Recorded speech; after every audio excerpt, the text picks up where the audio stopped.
बिस्मिल्लाहिर्रहमानिर्रहीम। अस्सलाम वालेकुम नाज़रीन, कैसे हैं आप? उम्मीद है खैरियत से होंगे। मैं हूं मोहम्मद राशिद और आप देख रहे हैं फैमिली रेसिपी 804। आज आपके लिए लेकर हूँ नहायत ही मज़ेदार किस्म की ब्रेड की रेसिपी। जनाब, बेकरी जाने की ज़रूरत नहीं है, अब आप रबा रोटी घर पे बनाएं और वो भी पतीले में। जी, बिल्कुल इतनी आसानी के साथ आप हैरान रह जाएंगे कि बेकरी जैसी रबा रोटी आप घर पे बना सकते हैं। करना क्या, अपनी वीडियो के एंड तक देखना है, बहुत ही मज़ेदार किस्म की रेसिपी शेयर करने जा रहे हैं। तो चलते हैं हम अपनी वीडियो की तरफ। बिस्मिल्लाहिर्रहमानिर्रहीम। बनाने जा रहे हैं ब्रेड बेकरी जैसी, वो भी घर पे पतीले में। तो सबसे पहले हमने क्या करना है, 1 कप दूध ले लेना है, प्याले में नीम गर्म दूध हमने यूज़ करना है। और तकरीबन ये ईस्ट लेना है। ईस्ट आप कोशिश करेंगे पैकेट वाला नया ईस्ट यूज़ करें, इस्तेमाल करें, पुराना ईस्ट इस्तेमाल नहीं कीजिए। 1 टेबल स्पून के करीब हम ईस्ट यहाँ पे इसमें मिक्स कर रहे हैं और इसके साथ ही हम 1 टेबल स्पून के करीब चीनी यहाँ पे मिक्स करेंगे। अच्छे तरीके से यहाँ पे इसको घोल के रख देंगे तकरीबन 10 से 15 मिनट के लिए। बहुत ही मज़ेदार किस्म की ये ब्रेड तैयार की जा रही है, घर पे दुकान से भी अच्छी। ठीक हो गया, ये हमने कवर करके रख दिया 10 से 15 मिनट। अब हम एक बॉल लेंगे और उसमें तकरीबन 2 कप के हिसाब से मैदा लेंगे। मैदा हमने यहाँ पे छान लेना है। जब भी आप यूज़ किया करें मैदे को छान लिया करें, इससे ये होगा कि मेरी रेसिपी अच्छी तैयार होती है और कोई गुठली वगैरह इसमें नहीं बनती।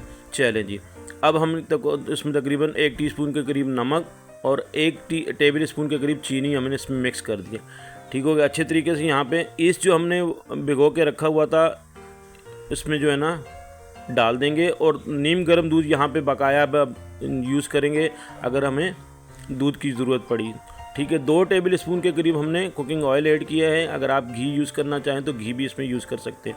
ठीक हो गया। अच्छे तरीके से यहाँ पे इसकी डो तैयार कर लेनी है। ये देखें हमारी डो तैयार हो गई। अब हमने इसको क्या करना है, उसके ऊपर कुकिंग ऑयल लगा लेना है। कुकिंग ऑयल इसके ऊपर पूरे अच्छे तरीके से लगाने के बाद इसको हमने कवर कर लेना है तकरीबन 1 घंटे के लिए रेस्ट पर रख देंगे। आज हमने मोड़ लिया है जिसमें हमने ये ब्रेड तैयार करनी है, उसमें अच्छे तरीके से कुकिंग ऑयल ग्रीस कर लेंगे। ठीक हो गया। बहुत ही मज़ेदार किस्म की हमारी ये ब्रेड तैयार की जा रही है। कुकिंग ऑयल अच्छे तरीके से हम लगा लेंगे इसमें। इसके बाद हम तकरीबन 1 घंटा गुजर चुका है। देखें डो हमारी अच्छे तरीके से फूल गई है। और दोबारा इसको हमने क्या करना है, राइस कर लेना है अच्छे तरीके से। दोबारा टेबल काउंटर पे इसको दोबारा हमने एक दफ़ा मुक्की लगा लेनी है इस तरीके से। और इसको दोबारा इसको सेट करके इसमें जिसमें हमने मोल्ड में तैयार करना है उस मोल्ड में हमने इसको रख देना है। ठीक हो गया। ये देखें थोड़ा सा आप चाहें तो मैदा डस्ट कर सकते हैं, नहीं तो ज़रूरत नहीं है। ये दोबारा इसमें हमने सेट कर लिया है और इसको हम तो कवर कर लेंगे तकरीबन आधे घंटे के लिए। दोबारा इसको कवर कर लेंगे। आधा घंटा गुजर चुका है। देखें ये अच्छे तरीके से फूल चुकी है। हमने क्या किया है, एक पतीला 10 मिनट पहले गर्म होने के लिए रख दिया था चूल्हे पे। और अब हमने क्या करना है, इसमें स्टैंड रख देना है। अगर आपके पास स्टैंड नहीं है तो आप कोई सा भी स्टील का बर्तन कटोरा वगैरह इसमें रख सकते हैं।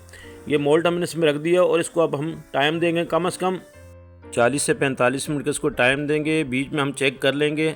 तकरीबन 45 मिनट गुजर चुके हैं। अब हमने क्या करना है, इसको चेक करेंगे। बीच में हमने चेक किया था लेकिन तैयार नहीं हुआ था। स्टिक की मदद से इसको चेक करेंगे। देखें इस तरीके से आपने क्या करना है, स्टिक की मदद से चेक कर लेना है। स्टिक यहाँ पे बिल्कुल साफ़ आ रही है, कोई कच्चापन नहीं है। इस वजह से हम फ्लेम को ऑफ कर दिया, उसको निकाल लिया। अब ये हमने क्या करना है, इसके ऊपर अच्छे तरीके से कुकिंग ऑयल या बटर वगैरह लगा देंगे ताकि सॉफ्ट हो जाए। लगाने के बाद हमने क्या करना है, एक शॉपर में इसको लपेट के तकरीबन 10 मिनट के लिए इसको रख देंगे। ये देखें अच्छे तरीके से ये बटर, ये घी जो भी आपके पास अवेलेबल हो वो आप लगा सकते हैं। और इसके बाद इस तरीके से एक शॉपर में कवर कर लेंगे, बांध के रख देंगे तकरीबन 10 मिनट के लिए। 10 मिनट के बाद देखें माशाल्लाह से बहुत ही मज़ेदार, बहुत ही सॉफ्ट किस्म की हमारी ये ब्रेड तैयार हो चुकी है। अब हम इसकी कटिंग कर लेंगे। यहाँ पे मेरी बहन भाइयों से रिक्वेस्ट है, जो भी मेरे बहन भाई मेरे चैनल पर नए हैं और अभी तक मेरे चैनल को सब्सक्राइब नहीं किया तो जनाब जल्दी से सब्सक्राइब कर दें। आपकी सब्सक्राइब से हमें हौसला मिलता है, हमें हमारी मेहनत का सिला मिल जाता है। ये देखें जी, हम इस तरीके से कटिंग कर लेंगे अच्छे तरीके से। ये देखें माशाल्लाह से बिल्कुल ब्रेड स्टाइल में ये कटिंग हो जाएगी। अब आपको दिखा देंगे कितनी सॉफ्ट बनी है ये माशाल्लाह। ये देखें जी कितनी सॉफ्ट किस्म की ये ब्रेड हमारी तैयार हो चुकी है। देखें आपको तोड़ के भी दिखा देते हैं। माशाल्लाह मेरे अल्लाह पाक के करोड़ों एहसानात जिसने हमें इतनी खूबसूरत नेमतों से नवाजे। वीडियो अच्छी लगी तो सब्सक्राइब कीजिएगा। आपका बहुत शुक्रिया। अल्लाह पाक आपको खुश रखे, कायम और दायम रखे। अपना ख्याल रखिएगा। अल्लाह हाफिज़।